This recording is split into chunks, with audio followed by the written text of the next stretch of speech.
콜럼버스의 신대륙 발견이 이 세계 경제에도 많은 영향을 미쳤죠. 1492년부터 17세기까지 네. 유럽으로 유입된 금의 양이 181톤이래요. 금괴 하나에 1kg라고 치면요. 18만 개의 금괴가 새로 들어온 거예요. 네, 그러니까 네. 이 막대한 금운이 이제 신대륙으로부터 이제 서유럽으로 들어오니까 유럽 경제 펀더멘탈 자체를 바꾸는 그런 획기적인 사건이다 이렇게 봐야죠. 아주 긴 호흡으로 보면 역사가들은 보통 중세에서 근대로 넘어가는 굉장히 중요한 분기점이라고 이야기하기도 하죠. 뭐 근대의 이제 굉장히 중요한 특징 가운데 하나가 여러 대륙들 그다음에 여러 문명들이 지금 하나의 세계를 만들고 서로 교류하고 또 부딪히고 뭐 갈등하는 이런 과정들을 이야기하기를 하는데요. 이제 콜럼버스가 항해를 떠나고 새로운 대륙을 발견함으로써 진정한 의미의 세계사가 시작되었다. 뭐 이렇게 얘기할 수도 있겠죠. 근데 콜럼버스 얘기를 하는데 진짜 오늘은 정말 재미질 수밖에 없다. 네, 왜냐면 콜럼버스의 그 삶 자체를 좀 추격해 본다면 이탈리아 출신 아니겠습니까? 네. 그리고 포르투갈에서 항해를 배웠죠. 다시 스페인에서 지원받아가지고 대서양 건넜죠. 이 복잡 다단한 이 삶을 오늘 들여다보는 거기 때문에 그냥 오늘은 믿고 보시라.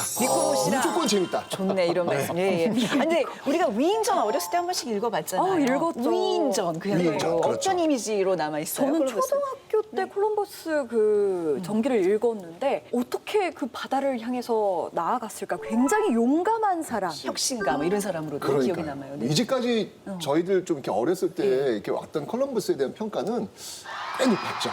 위인전이었잖아요. 그럼요. 위인전이죠. 예. 근데 요즘 와서는 많이 상대적으로 떨어졌어요. 미국 같은 경우에는 10월 둘째 주 월요일을 공휴일이죠. 공휴일, 그 콜럼버스 데이라고 정하긴 하는데 네. 그때 이제 이 대통령들도 그에 대해서 이제 평가를 해요. 하는데 트럼프 대통령이 뭐라고 평가했냐면 콜럼버스야말로 정말 용맹불상한 사람이다. 이원 대통령이죠, 바이든. 유럽의 한 탐험가가 원주민 공동체에게 잔혹한 행위를 가했던 날. 완전 극과 극으로 나누네요. 역사관이 완전 다르네요. 그러니까요, 대통령이. 그러니까요. 근데 저도 한때 그런 생각을 좀 해봤거든요. 왜 신대륙일까? 그래요. 원래부터 원래 거기 있었는데. 대륙도 있었고 사람도 살고 있었는데 우리는 항상 신대륙이라는 말 그리고 원주민이라는 말을 그냥 자연스럽게 쓰잖아요. 유럽 사람 입장에서 정말 대단한 역할을 한 사람인데 원주민의 입장에서는 불행의 역사의 시작 맞아요. 이렇게 볼 수도 있는 거 아니에요. 변하지 않는 거는요. 콜럼버스는 굉장히 유명한 사람이라는 거거든요. 유명한 사람. 네. 그리고 그 유명한 사람이 어느 나라 출신이냐에 대해서 이탈리아 사람이라고 인정 안 하는 나라 많아요. 그래서 최근에는 스페인은 DNA 검사도 했어요. 콜럼버스 DNA 검사를 했어요. 자기네 이탈리아 사람 자기네 아니다. 사람이라고. 이탈리아 아니야? 스페인 사람이야. 사람이야. 중요한 건 뭐냐면 그 콜럼버스의 유해. 네. 진짜인지 아닌지 확실치 않아요. 아, 진짜. 네. 그다음에 제가 이 기사를 아까 말씀하셨는데 5월 달에 제가 이거 봤거든요. 그래서 사실은 이 DNA 검사하면 요즘 같으면은 오래 안 걸려요. 일주일이면 나오겠죠? 그렇죠. 지금 몇 개월이 지났는데 얘기가 없다는 얘기는 제가 볼 때는 별로 결과 안 좋은 거야.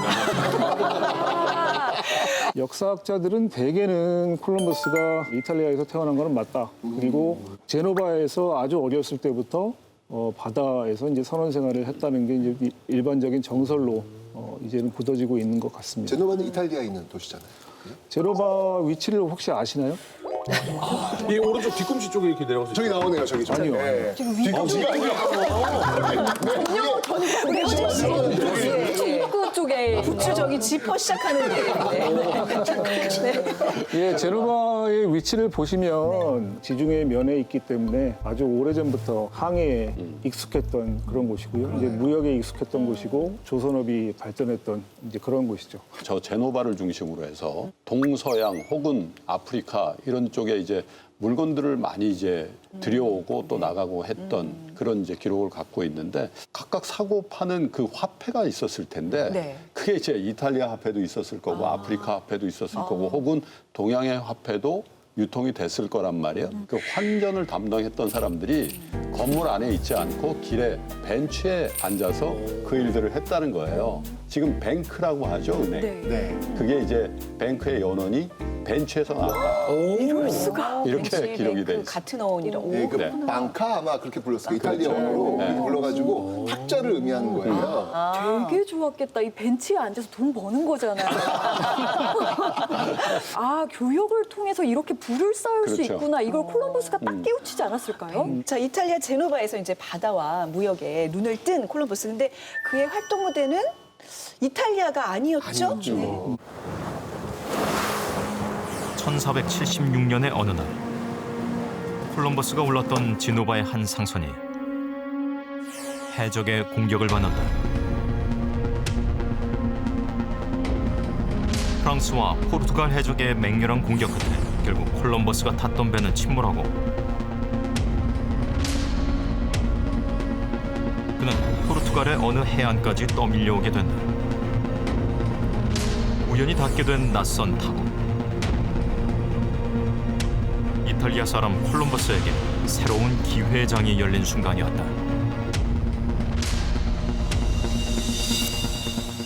운명적으로 신항로 개척을 하라고 해적도 만나고 포르투갈로 떠밀려갔나 보다. 떠밀려 글로 간 네, 거예요. 그런 거 뭐 아닐까요? 약간 비자발적인 유학이긴 했지만 아주 맞춤형으로 잘 갔네요. 포르투갈 가기 너무 잘했어요. 마르코 폴로 기질이 있었으면 여기에서 돌고래가 밀어줬다 뭐 이런 거 좀만 들어가주면 아주 기가 막힌 서사가 돼요.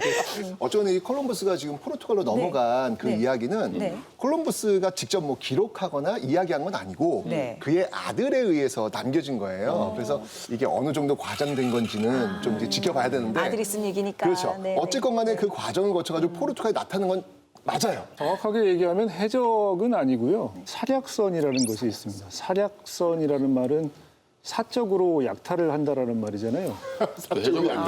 그래서 사약선이.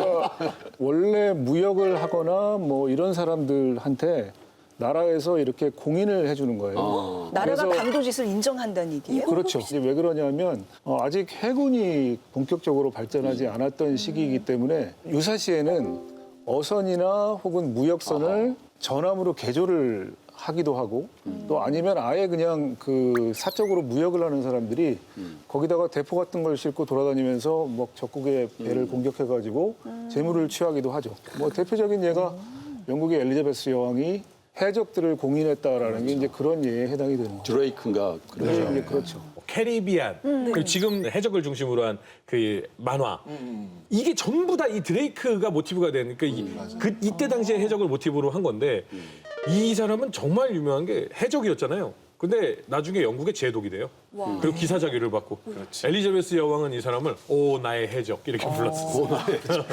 아마도 이 콜럼버스에게 당신의 그날 몇 장면 한번 꼽아보세요라고 한다면 아마 이날일 것 같아요. 이 사략선을 만나가지고 정말 엄청난 고생 끝에 결국 포르투갈에 따단 하고 나타났던 그 순간. 왜냐하면 이 당시 이 포르투갈이 어떤 곳이었냐면 항해술이 엄청나게 발달했던 시대잖아요. 거기에 간 거예요. 운명적인 거죠. 그러니까 지금으로 보면 어떤 벤처 기업이 실리콘밸리에서 탄생한 거, 그러니까 집적의 효과를 본 거죠. 구글, 아마존, 넷플릭스 혹은 애플, 그렇죠? 마이크로소프트도 마찬가지고 대체로 다 실리콘밸리의 자본을 비롯한 인적 인프라를 이용한 회사들이죠. 그들의 창업자들 보면 연배가 비슷하고 태생지도 거의 그쪽에서 나오거든요. 당시 이 포르투갈 리스본이라는 곳이 네. 대항해의 플랫폼 그렇죠. 도시라고 볼 수 있겠네요. 바스코 다가마가 왔다 갔다 하고 막 그런 저는 곳이에요. 이런 거 같아요. 친구 따라 강남 가는 게 아니라 친구 따라 신대륙 간다. 그냥 그런 거 같아요.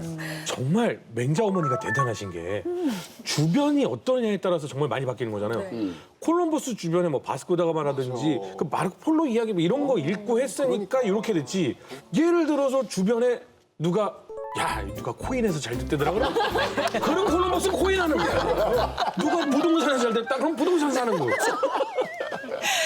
콜럼버스가 이탈리아에서 자랐는데 포르투갈을 가가지고 갑자기 이제 말을 갑자기 하는 게 너무 신기하거든요. 콜럼버스는 뭐 정규 교육을 받은 일이 없으니까 주로 독학으로 책을 통해서 거의 모든 걸 익혔다라고 볼 수가 있습니다. 근데 콜럼버스가 굉장히 지적인 욕구가 강했던 모양이에요. 그래서 당시에는 책이라는 게 굉장히 비싼 물건이었거든요. 아직 인쇄술이라는 게 본격적으로 발전하기 이전이기 때문에 책 한 권 가격이 뭐 50만 원, 지금으로 돈으로 따지면 50만 원을 넘는 굉장히 고가의 물건이었는데도 콜럼버스가 책들을 구입했고 그리고 그 책들을 굉장히 열심히 읽었다라는 얘기가 있습니다. 굉장히 열정 청년이네요. 우리 요즘 세대로 하면 혼자서 영어 공부해서 내가 한번 세계 제패해보겠다 약간 이런 네. 느낌인데요. 근데 언어만 공부하는 게 아니라 이제 막 천문학 같은 것들을 하게 되고 네네. 지리학 이런 것들을 하게 되고 또 콜럼버스가 굉장히 좋아했던 것은 여행기입니다.